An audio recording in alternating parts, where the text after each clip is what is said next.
ജീവന്റെ സംസ്കാരം വളർത്തുക എന്ന ഉദ്ദേശത്തോടെ CBCIയുടെയും കാരിത്താസ് ഇന്ത്യയുടെയും നേതൃത്വത്തിൽ അഖിലേന്ത്യാ തലത്തിൽ മൂന്നാമത്തെ മാർച്ച് ഫോർ ലൈഫ് 2024 ഓഗസ്റ്റ് 10 ശനിയാഴ്ച തൃശ്ശൂരിൽ വെച്ച് നടക്കുകയാണ്. നിങ്ങളെല്ലാവരെയും ഈ മാർച്ച് ഫോർ ലൈഫിലേക്ക് സ്വാഗതം ചെയ്യാനാണ് ഇപ്പോൾ നിങ്ങളെ അഭിസംബോധന ചെയ്യുന്നത്. ഡൽഹിയിലും പൂനെയിലുമാണ് ഇതിനു മുമ്പ് മാർച്ച് ഫോർ ലൈഫ് നടന്നത്. ആഗോള ശ്രദ്ധ നടത്തിയിട്ടുള്ള ഒരു ഇവന്റായി ഇത് മാറുകയും ചെയ്തു. ജീവന്റെ സംസ്കാരത്തെ വളർത്തുക എന്നതിന്റെ കാരണം നിങ്ങൾക്ക് തന്നെ അറിയാം. ഇന്ന് ജനസംഖ്യ കുറയുകയാണ്, കുടുംബങ്ങളുടെ തകർച്ച വലുതാണ്. അതിനൊരു പ്രധാന കാരണം മക്കളില്ല, വിവാഹം വേണ്ട, തെറ്റായ ജീവിതത്തിൽ പലരും ഇടപെടുന്നു. അങ്ങനെ കുടുംബ തകർച്ചയോടൊപ്പം തന്നെ സമൂഹവും തളരുന്നു. ഈ അവസരത്തിൽ വളരെയേറെ വേദനയോടുകൂടി പറയാവുന്നത്, ഓരോ വർഷവും ലക്ഷക്കണക്കിന് കുഞ്ഞുങ്ങളാണ് അമ്മയുടെ ഉദരത്തിൽ വെച്ച് അബോർട്ട് ചെയ്യപ്പെട്ട് മരണപ്പെടുന്നത്. ഇങ്ങനെ ഉദരത്തിലുള്ള കുഞ്ഞുങ്ങളെ കൊല്ലുന്ന ഒരു സംസ്കാരം, മരണ സംസ്കാരം വന്നപ്പോൾ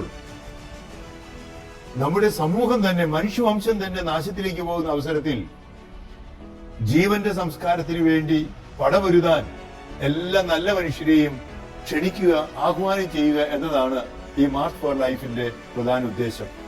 2024 ഓഗസ്റ്റ് 10 ശനിയാഴ്ച രാവിലെ 8:30 മണി മുതൽ ഭാരതത്തിലെ വിവിധ സംസ്ഥാനങ്ങളിൽ നിന്ന്, രൂപതകളിൽ നിന്നുള്ള പ്രതിനിധികൾ തൃശ്ശൂരിൽ വന്ന് സെമിനാർ നടത്തുകയാണ്. ഇപ്പോഴത്തെ മരണ സംസ്കാരത്തെയും ജീവന്റെ സംസ്കാരത്തെയും കുറിച്ചുള്ള പഠനങ്ങളും അതിലുള്ള ചർച്ചകളും. ഉച്ച കഴിഞ്ഞ് 2 മണിയോടുകൂടി പൊതുസമ്മേളനവും, ചെറിയൊരു പൊതുസമ്മേളനവും, തുടർന്ന് മാർച്ച് ഫോർ ലൈഫ് 2:00 ആരംഭിക്കുകയാണ്. ഈ മാർച്ച് ഫോർ ലൈഫിലേക്ക് കേരളത്തിലെ എല്ലാ രൂപതകളിൽ നിന്നും, തൃശ്ശൂരിലെ എല്ലാ ഇടവകളിൽ നിന്നും ജനങ്ങൾ വന്ന് ശക്തമായി ഈ ജീവന്റെ സംസ്കാരത്തിന് വേണ്ടിയുള്ള മാർച്ച് നടത്തുകയാണ്. നിങ്ങൾ എല്ലാവരെയും ഇതിൽ പങ്കുചേരാൻ ഞാൻ ക്ഷണിക്കുകയാണ്. ഏകദേശം 4:30 സ്വരാജ് ഗ്രൗണ്ടിൽ ചുറ്റി തിരിച്ച് സെന്റ് തോമസ് കോളേജിൽ തന്നെ എത്തി.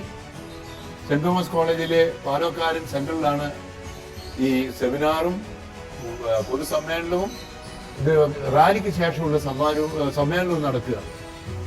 അവിടെ വെച്ച് ഏകദേശം 2 ലക്ഷത്തോളം campaign for pro life movement, അതായത് ഇതിനു വേണ്ടിയുള്ള ഒപ്പ് ശേഖരണം, പ്രത്യേകിച്ച് MTP ആക്ട് റദ്ദാക്കാനുള്ള ആവശ്യത്തോടു കൂടിയുള്ള ആ കമ്പെയിൻ, അതിന്റെ ഒപ്പ് ശേഖരണത്തിന്റെ ഔദ്യോഗികമായ ഏൽപ്പിക്കൽ ചടങ്ങും അവിടെ നടക്കുന്നതാണ്.